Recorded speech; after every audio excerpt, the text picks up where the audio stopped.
Hi, this is my presentation for Homework 1 Part 4, which is going to be all about the general circulation of Earth.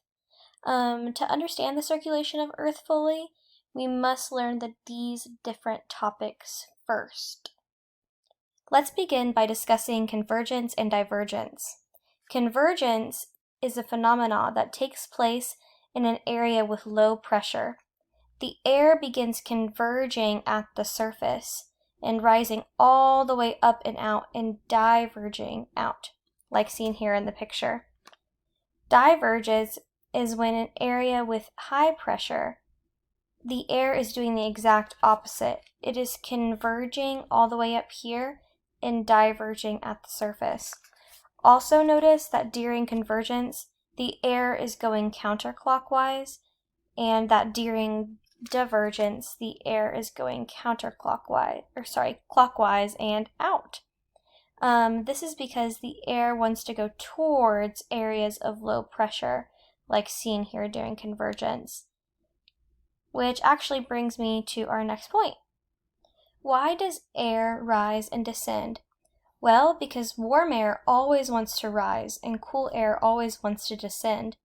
Looking at the picture, we can see that during the day, the air is rising at the shore and descending in the ocean, while at night, the air is rising in the ocean and descending on the shore.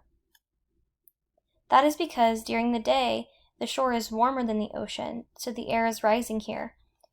Also, looking back at the picture, we can see that there is a breeze going toward the shore during the day. This is because the air is rising here, and rising air has lower pressure. And like we mentioned in the previous slide, air wants to go toward low pressure. Also note how it's going the opposite direction during night. Now let's discuss the Coreless Effect. The Coreless Effect explains to us why the wind always moves in one direction, but because Earth rotates, the wind curves and changes direction. Like shown in the picture, air in the northern hemisphere is deflected towards the right, while air in the southern hemisphere is deflected to the left.